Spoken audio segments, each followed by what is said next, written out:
Hello students, welcome and आज के video में आप सीखेंगे इस विज्ञान कक्षा 9 का पहला चैप्टर हमारे आसपास के पदार्थ। साइंस है, हिंदी में पढ़ाया जाएगा, हिंदी मीडियम के बच्चों के लिए है ये। और अगर आप इंग्लिश मीडियम के बच्चे हैं तो निराश होने की आवश्यकता नहीं है, जल्दी आपके लिए भी इंग्लिश मीडियम के हिसाब से मैं ये चैप्टर लेके आऊँगा। ऑलराइट, तो ये पहला चैप्टर है साइंस का। 1 बाय 1 आपके लिए एक एक करके चैप्टर आते रहेंगे, बहुत सिंपल लैंग्वेज में और बहुत कम टाइम में आपको मैं पूरा चैप्टर एक्सप्लेन करूंगा। और मेरी उम्मीद ये रहेगी, मैं कोशिश ये रहेगी कि आप इस वीडियो को देखने के बाद ज़्यादा से ज़्यादा आंसर आप दे पाएँ इस चैप्टर के, तो आपको एक बहुत अच्छा आइडिया इस चैप्टर का हो जाएगा। ऑफ कोर्स ये आपकी बुक को रिप्लेस नहीं करेगा, ऐसा नहीं कि आपने ये वीडियो देखा और काम हो गया, ऐसा नहीं है। मैं आपको बताता हूँ, मेरा वीडियो देखो, आपको चीज़ें बहुत आसान लगने लगेंगी, फिर आप बुक भी पढ़ो। बुक का कोई रिप्लेसमेंट नहीं है, ऐसा नहीं कि आप बुक नहीं पढ़ोगे कुछ और करोगे, तो बुक का कोई रिप्लेसमेंट नहीं है। आपको पढ़ना चाहिए अगर आपको अच्छे नंबर चाहिए और आपको नॉलेज अच्छा चाहिए तो, ठीक है ना। तो मैं आपको ये चैप्टर एक अच्छे तरह से समझा दूंगा, लेकिन मेरा आपको रिकमेंडेशन है कि आप बुक ज़रूर पढ़िए इसके बाद, तब आपको बहुत कुछ अच्छे समझ आ जाएगा। तो शुरू करते हैं, हमारे आसपास के पदार्थ। तो इस वीडियो में आप सीखेंगे कि पदार्थ क्या है, उसके क्या प्रॉपर्टीज़ होती हैं, क्या गुण होते हैं, क्या लक्षण होते हैं, और उसके बाद इसकी कितने प्रकार की अवस्थाएं होती हैं, ठोस, द्रव, गैस, ये सब, और उनके फिर क्या गुण होते हैं, उनमें क्या अंतर है, ये सब आप इस वीडियो में सीखेंगे। ऑलराइट, तो शुरू करते हैं। सबसे पहले पदार्थ क्या है ये समझो। देखिए, कोई भी वस्तु, कोई भी चीज़ अगर उसमें द्रव्यमान है और वो जगह घेरती है तो वो पदार्थ होता है। हर वो चीज़, जैसे हवा की अगर मैं बात करूं, क्या हवा एक पदार्थ है? बिल्कुल है। क्यों? क्योंकि हवा स्थान घेरती है, यानी इस रूम में हवा है, जगह घेरती है और उसमें द्रव्यमान होता है। आप हवा का टायर उठा के देखो, एक टायर जिसमें हवा भरी है, बहुत हैवी होता है, हवा की वजह से वो भारी होता है, तो यानी हवा में द्रव्यमान है, तो यानी हवा एक पदार्थ है। पानी क्या जल पदार्थ है? बिल्कुल है, क्योंकि इसमें द्रव्यमान होता है और इसमें ये जगह घेरती है। बुक है, बहुत सारी चीज़ें हैं, पत्थर, टेबल, वो, ये सारी चीज़ें पदार्थ हैं। गोल्ड, सिल्वर, ये सब पदार्थ हैं। ऑक्सीजन पदार्थ है। क्या चीज़ पदार्थ नहीं है? साउंड, आवाज़, ध्वनि जिसे हम कहते हैं, क्या वो पदार्थ है? ध्वनि पदार्थ है? नहीं। क्यों? क्योंकि ये इसमें द्रव्यमान नहीं होता है, ये जगह नहीं घेरती है, तो ये पदार्थ नहीं है। प्रकाश, लाइट, क्या ये पदार्थ है? नहीं, क्योंकि इसमें द्रव्यमान नहीं होता है और ये जगह नहीं घेरती है। समझ आ गया ना कि क्या चीज़ पदार्थ होती है। ओके, अब पदार्थ की अवस्थाएं होती हैं, ठोस अवस्था, द्रव अवस्था और गैस अवस्था। तो अब आप ये समझो, जो पदार्थ होता है वो कणों से मिलकर बना होता है। छोटे छोटे कण होते हैं जिनको हम पार्टिकल्स कहते हैं। तो छोटे छोटे पार्टिकल से मिलकर बना होता है, छोटे छोटे कणों से मिलकर पदार्थ बने होते हैं।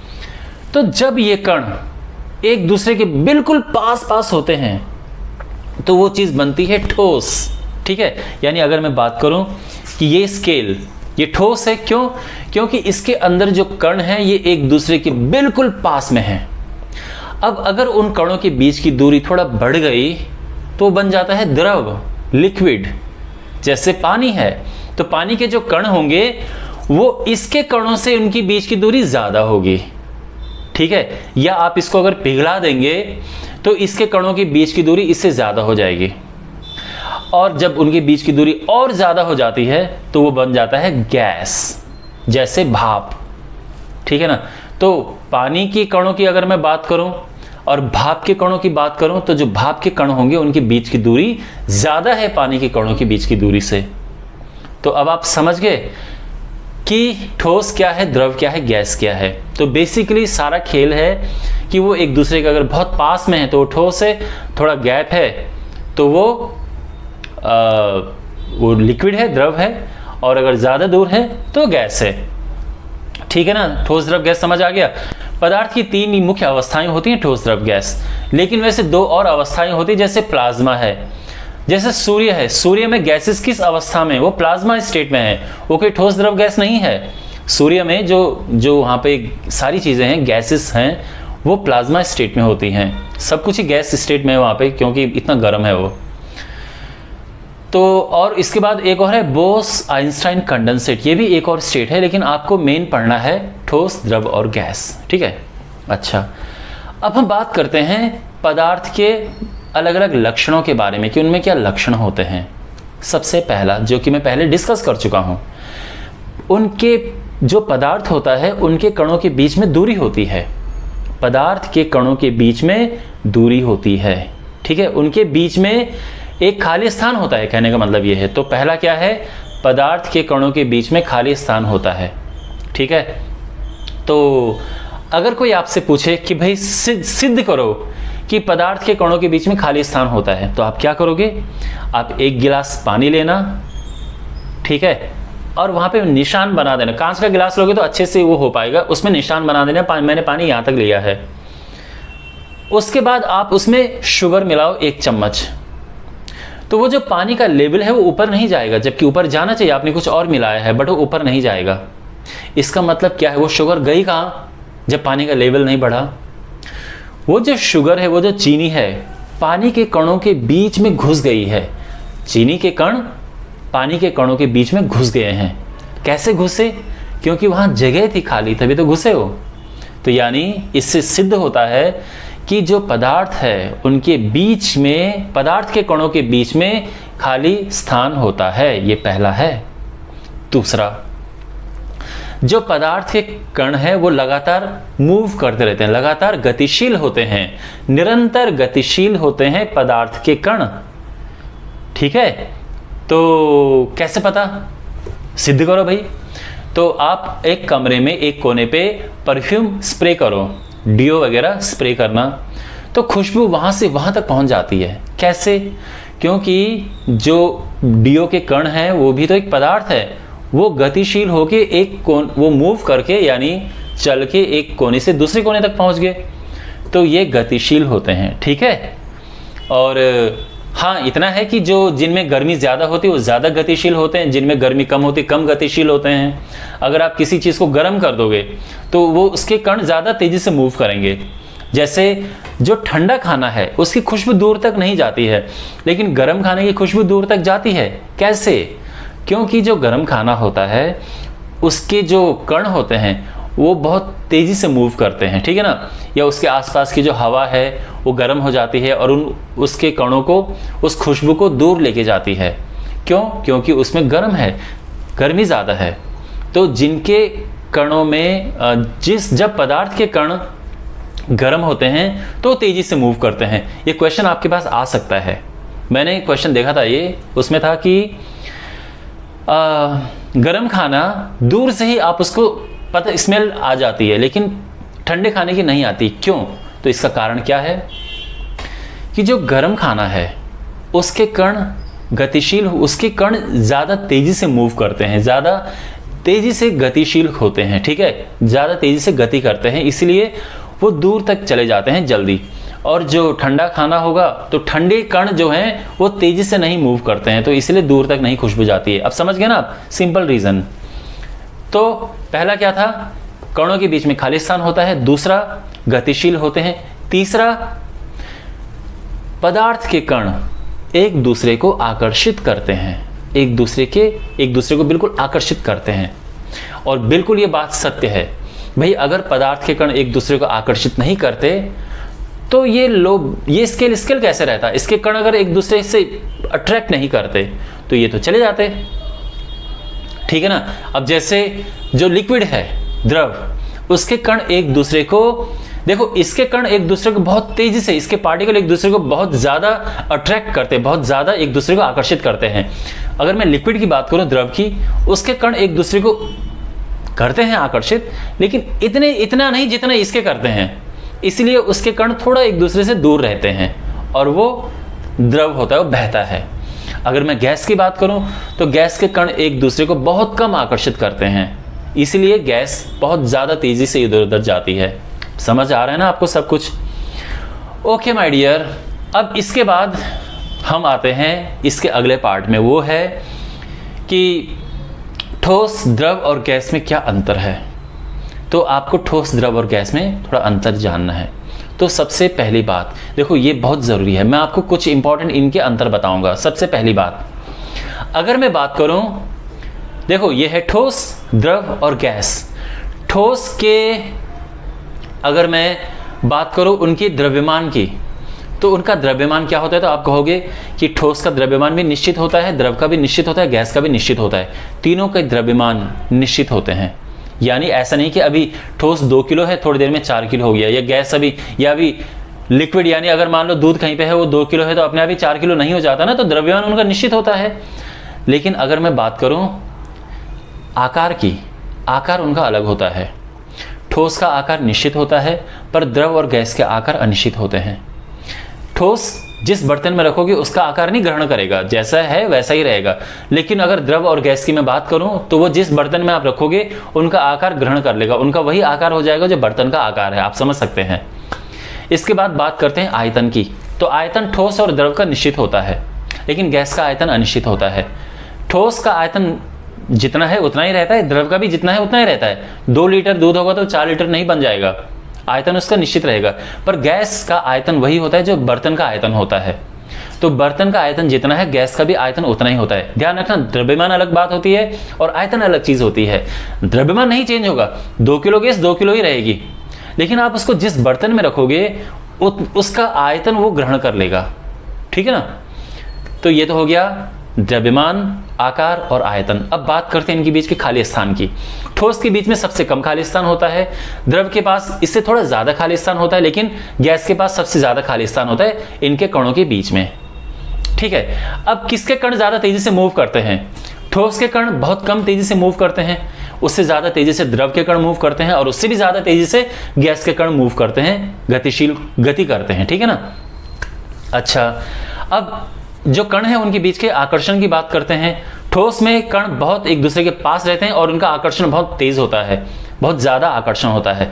ठोस के कण एक दूसरे को बहुत ज्यादा आकर्षित करते हैं। द्रव के कण एक दूसरे को ठोस से कम आकर्षित करते हैं, लेकिन गैस से ज्यादा आकर्षित करते हैं। ठीक है। और गैस के कण एक दूसरे को बहुत कम आकर्षित करते हैं।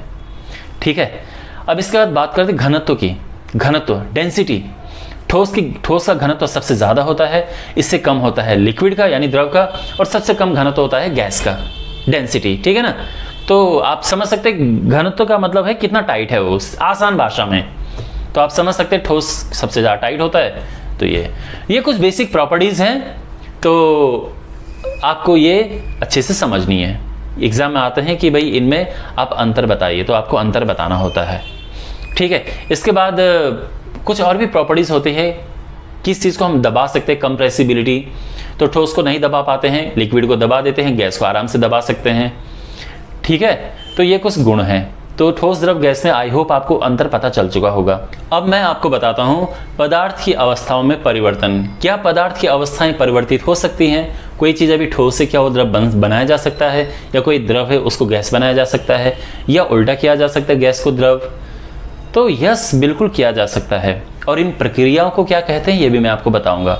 सबसे पहली बात,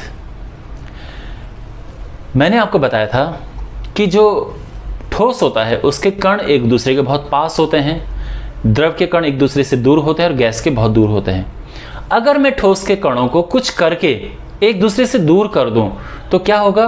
ठोस बन जाएगा द्रव, और द्रव के कणों को एक दूसरे से और दूर कर दूं तो द्रव बन जाएगा गैस। अब सवाल ये उठता है कि दूर कैसे करें? तो उसका एक आसान तरीका है, गर्म करके। क्यों? क्योंकि आप किसी चीज़ को जितना गर्म करते हैं उसके कण उतने तेजी से गति करते हैं। मैंने आपको बताया था ना कि गर्म करके तेजी से कण गति करते हैं। गर्म खाना दूर से ही सूंघने में आ जाता है, स्मेल दूर तक आती है। क्यों? क्योंकि गर्म कण दूर तक तेजी से गति करते हैं। तो अगर आप ठोस को गर्म कर दो तो वो द्रव बन जाएगा। द्रव को और गर्म किया तो फिर क्या होगा? उसके कण एक दूसरे से और दूर जाएंगे तो गैस बन गया। उल्टा करेंगे, गैस के कण एक दूसरे के दूर हैं, अगर आप उसे ठंडा करोगे तो कण एक दूसरे के पास आ जाएंगे। ठीक है। तो अगर आपने गैस को ठंडा किया तो वो द्रव बन जाएगा, द्रव को आपने और ठंडा किया तो उसके कण एक दूसरे के और पास आ गए तो वो ठोस बन गया। तो सारा खेल है गर्म करने और ठंडे करने में। अब अगर आप ठोस को करते हैं ठोस को गर्म करके द्रव बनाते हैं, तो इसको कहते हैं संगलन। तो अगर ऐसी परिभाषा आपके पास है कि संगलन क्या है, तो आप कहोगे वह प्रक्रिया जिसमें ठोस द्रव अवस्था में परिवर्तित हो जाता है, संगलन कहते हैं। अब फिर द्रव बन गया, द्रव को गैस बनाना है, तो आप क्या करोगे? अब द्रव को गैस बनाने के दो तरीके हैं, एक वाष्पीकरण और एक उसको उबाल के। आप समझ रहे हैं भाई? आप एक प्लेट पे पानी छोड़ दो, 1-2 दिन में पानी अपने आप ही उड़ जाता है, आपने गर्म किया नहीं किया ना, उसको कहते हैं वाष्पीकरण। लेकिन अगर आपने उसको उबाल के गर्म किए करके वो गैस में बदल दिया, तो वो होता है उबालना, किसी चीज को बॉइलिंग, ठीक है। और वाष्पीकरण इवेपोरेशन। तो दो प्रक्रियाएं हैं। तो हम ये दोनों प्रक्रिया में क्या होता है कि जो ठोस अवस्था है वो द्रव अवस्था गैस अवस्था में परिवर्तित हो जाती है, ठीक है। उबालने के लिए हमें उसे गर्म करना पड़ता है, उसको बॉइलिंग पॉइंट तक ले जाना पड़ता है, ठीक है। लेकिन बॉइलिंग पॉइंट इंग्लिश में, हिंदी में क्वथनांक होता है, ठीक है ना। तो बॉइलिंग पॉइंट आप समझते हैं, यानी जैसे पानी का बॉइलिंग पॉइंट 100 होता है, जैसे पानी 100 तक पहुंचता है वो भाप बनना शुरू हो जाता है। दूसरा ये है कि आप उसको छोड़ दो, वो अपने आप ही भाप बन जाएगा, और उससे कहते हैं वाष्पीकरण। तो दोनों प्रक्रियाएं हैं। तो अगर आप बॉइलिंग पॉइंट पे उसको गर्म करके भाप में बदलोगे तो उसको कहते हैं उबालना, बॉयल करना। और अगर आप ऐसे छोड़ दोगे किसी भी टेम्परेचर पर, अपने आप ही भाप में बदल जाएगा बिना गर्म किए, तो वो होता है वाष्पीकरण। ध्यान रखना ये चीज़। चलो ठीक है। अब इसके बाद अगर हम उसको उल्टा करें, द्रव गैस है और गैस को हमने ठंडा किया।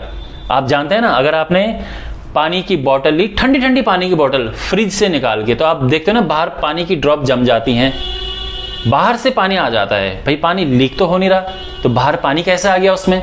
इसीलिए क्योंकि जो आसपास का हवा में जो मॉइस्चर होता है, हवा में भी पानी का कंटेंट होता है, ठीक है, जिसको हम ह्यूमिडिटी कहते हैं। तो एक नमी होती है हवा में, वो जो नमी है, अभी तो गैस है वो, लेकिन जब ठंडा होता है तो गैस द्रव में बन जाती है। तो कोई भी गैस जब आप चाय वाय बनाते हो तो आप देखते हो ना, या कुछ चीज़ उबालते हो तो उसके ढक्कन में पानी की बूंदें जमी होती हैं ऊपर, वो भी वही होता है।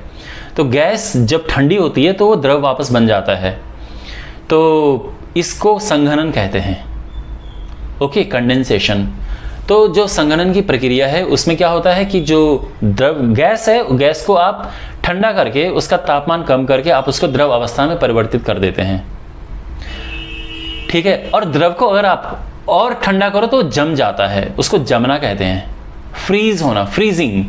तो फ्रीजिंग या जमना एक ऐसा प्रोसेस है, ऐसी प्रक्रिया है जिसमें द्रव अवस्था ठोस अवस्था में परिवर्तित होती है। ये सब समझ आ गया? ठोस से द्रव, द्रव से गैस, गैस से द्रव, द्रव से ठोस। लेकिन ठोस से सीधे गैस भी बनता है। कपड़ों में हम कपूर रखते हैं, आपने देखा होगा, ताकि उनमें वो ना मतलब कीड़े वेड़े ना लगे। सूती कपड़ों में ज़्यादा रखते हैं और उनमें मतलब स्मेल नहीं आती है, वो खुशबू बनी रहती है कपड़ों में। तो वो जो आप देखते होंगे वो कुछ टाइम के बाद अपने आप ही गायब हो जाता है। वो लीक द्रव नहीं बना, वो ठोस से सीधे गैस बन गया बिना द्रव बने। इसको क्या कहते हैं? इसे कहते हैं ऊर्ध्वपातन, सब्लिमेशन। और जब आप वो गैस को वापस ठंडा करोगे, जो यानी कपूर को आपने छोड़ा और वो गैस बन गया, अगर उस गैस को आप वापस ठंडा करोगे तो वो उसको निक्षेपण कहते हैं, वो वापस ठोस बन जाता है, ठीक है ना। तो ऊर्ध्वपातन एक ऐसी प्रक्रिया है जिसमें ठोस सीधा गैस में परिवर्तित हो जाता है, और निक्षेपण एक ऐसी प्रक्रिया जिसमें गैस सीधे बिना द्रव में परिवर्तित हुए ठोस में बदल जाता है। तो अवस्थाओं में परिवर्तन ये मैंने आपको बता दिया है, ठीक है। ओके, अब आते हैं इस अध्याय के सबसे आखिरी चरण में, और इसमें आप सीखेंगे कुछ कंसेप्चुअल चीजें। ओके, अब कुछ कंसेप्चुअल चीजें हैं। अभी हमने बात की थी वाष्पीकरण की। वाष्पीकरण क्या होता है कि भाई आपने प्लेट में पानी रखा और वो पानी अपने आप गैस अवस्था में परिवर्तित हो गया, उड़ गया। वाष्पीकरण का मैं आपको कुछ और उदाहरण देता हूं। आप पसीना पसीना हो रखे, पंखा चलाते हो तो पसीना थोड़ी देर में गायब हो जाता है। कैसे? वाष्पीकरण। कपड़े आपने धुले, उसके बाद कपड़े आपने सुखाने डाले, वो पानी अपने आप हवा में उड़ जाता है। कैसे? वाष्पीकरण। आप हाथ में सैनिटाइजर लिक्विड होता है, आपने हाथ में डाला, ऐसे किया, वो गैस बन गया, वाष्पीकरण। परफ्यूम जो है स्प्रे डालो हाथ में, लिक्विड है अभी, वो द्रव है, लेकिन तुरंत वो उड़ जाता है, वाष्पीकरण। तो वाष्पीकरण समझ गए आप। अब वाष्पीकरण जो है उसके मैं आपको कुछ 2-4 चीज़ें हैं जो मैं बताना चाहूँगा, और वो इम्पॉर्टेंट हैं, इंटरेस्टिंग हैं, क्लास के एग्जाम के लिए बहुत इंपॉर्टेंट है और आपको जानना भी ज़रूरी है। लेकिन it is interesting to know. सबसे पहला इंपॉर्टेंट थिंग, वाष्पीकरण से शीतलता आती है, वाष्पीकरण से ठंडा होता है। ठीक है भाई, पसीना जब आपका उड़ता है पंखा चला के तो ठंडा लगता है ना। पंखे ने ठंडी हवा फेंकी क्या? नहीं फेंकी, पर हमें लगता है ठंडा। क्यों? क्योंकि वाष्पीकरण से शीतलता आती है, ठंडा लगता है। मटके का पानी ठंडा क्यों होता है? भाई मटका कोई फ्रिज थोड़े ना, ठंडा क्यों होता है? क्योंकि मटके से पानी रिसता है बाहर, उस पानी के रिसने से वो पानी बाहर आ जाता है और पानी का वाष्पीकरण होता है। और आपको पता है वाष्पीकरण से शीतलता आती है, ये लाइन आप रट लो, वाष्पीकरण से शीतलता आती है। तो इससे पानी मटके में ठंडा हो जाता है। ठीक है, तो अगर आपके पास प्रश्न ये आए कि गर्मियों में हम कॉटन के सूती कपड़े क्यों पहनते, कॉटन के कपड़े क्यों पहनते, तो आप क्या बोलोगे कि कॉटन के कपड़े पहनने से जो पसीना है, देखो कॉटन पसीने को सोख लेता है, एब्जॉर्ब कर लेता है। जब कॉटन पसीने को सोख लेता है तो पसीना हमारे चारों ओर वायुमंडल में चला जाता है, एटमॉस्फेयर में चला जाता है। उससे क्या होता है? वाष्पीकरण हो रहा है, और वाष्पीकरण से शीतलता आती है, ठंडा लगता है। पसीना उड़ते रहना चाहिए जिससे कि हमें ठंडा लगता रहे, वाष्पीकरण होते रहना चाहिए। ठीक है, आपने देखा होगा हाथ में आप परफ्यूम स्प्रे करते हो और एकदम ठंडा लगता है। ठीक है, तो क्यों? क्योंकि परफ्यूम का बहुत तेजी से वाष्पीकरण होता है। सैनिटाइजर भी हाथ में लगा के ठंडा ठंडा लगता है, क्यों? क्योंकि उसका बहुत तेजी से वाष्पीकरण होता है। ठीक है, तो अभी आप इन सब क्वेश्चन के आंसर दे सकते हो कि भाई मटके में पानी ठंडा क्यों होता है, गर्मियों में कॉटन के कपड़े क्यों पहनने चाहिए, हमें पंखा चला के ठंडा क्यों लगता है, ये सब आप समझ गए। लेकिन मेन क्वेश्चन ये है कि वाष्पीकरण से ठंडा होता क्यों है? अभी तक तो हमने कहा कि ठंडा होता है, पर क्यों? उसका कारण ये है माय डियर कि मैंने आपको बताया था कि जो कण तेजी से, पहली बात तो वाष्पीकरण होता क्यों है? भाई देखो, जो द्रव है उसके कण तेजी से गति करते हैं। जिन कणों में ज़्यादा जिनमें एनर्जी होती है, जिनमें ज़्यादा ऊर्जा होती है, वो क्या करेंगे? वो अपने पानी के तल को, सरफेस को छोड़ के वायुमंडल में चले जाएंगे, उनमें ऊर्जा ज़्यादा है। अब एनर्जी ज़्यादा किन में होती है? एनर्जी ज़्यादा होती है जिनका टेम्परेचर ज़्यादा होता है, जिनका तापमान ज़्यादा होता है। तो भाई जिनका तापमान ज़्यादा था वही बाहर चले गए, तो बचा क्या? ठंडे बाहर पीछे बच गए, इसलिए वो ठंडा हो जाएगा। आप समझ गए कोई चीज़ ठंडी क्यों होती है? भाई वाष्पीकरण में क्या होता है? ज़्यादा तापमान वाले कण ज़्यादा ऊर्जा होने की वजह से अपनी सतह को छोड़ के चले जाते हैं, पानी को छोड़ के चले गए, लिक्विड को छोड़ के चले गए। तो पीछे क्या छोड़ दिया उन्होंने पीछे छोड़ दिया ठंडे पार्टिकल, और इससे वो ठंडा होता है। भाई मान लो कोई गांव है, उस गांव में अमीर लोग गरीब लोग सब रहते हैं, तो हम ये कहेंगे कि भाई ये गांव ठीक ठाक है, अमीर है या मिडिल क्लास है। भाई मान लो 20 परिवार वहाँ बहुत अमीर हैं और 20 परिवार गरीब हैं, तो हम पूरे गांव को गरीब नहीं बोलेंगे, हम कहेंगे कि ठीक। लेकिन अगर 20 अमीर परिवार बाहर चले गए तो फिर हम क्या कहेंगे कि यार ये गरीब परिवार है, पर गरीब गांव है। ठीक है ना? कोई देश है, देश में भी ऐसे ही होता है। अगर मान लो कोई देश में बहुत अमीर लोग चले गए वहाँ से बाहर, तो क्या बचेंगे? गरीबी बचेंगे वहाँ। आई होप आपको ये मेटाफर समझ आ रहा होगा। मेरा बस मकसद आपको समझाना है कि कोई चीज़ वाष्पीकरण से ठंडी क्यों होती है। ज़्यादा ऊर्जा वाले बाहर चले गए, तो पीछे उन्होंने कम ऊर्जा वालों को छोड़ दिया, और कम ऊर्जा यानी ठंडे उनको छोड़ दिया, तो इसीलिए वो ठंडे हो जाते हैं। इसलिए वाष्पीकरण से शीतलता आती है। ओके, इवेपोरेशन कॉजेज कूलिंग, ये इंग्लिश में कहते हैं। और इसी के साथ ही ये अध्याय आपका समाप्त होता है। मैंने ज़्यादा से ज़्यादा क्वेश्चन समझाने का प्रयास किया थोड़ा आसान तरीके से। अगर आपको वीडियो अच्छा लगा तो इसको शेयर कीजिए, लाइक कीजिए, अपना फीडबैक दीजिए कि सर वीडियो कैसा लगा। और मिलते हैं अगले वीडियो में। Till then take care, God bless you.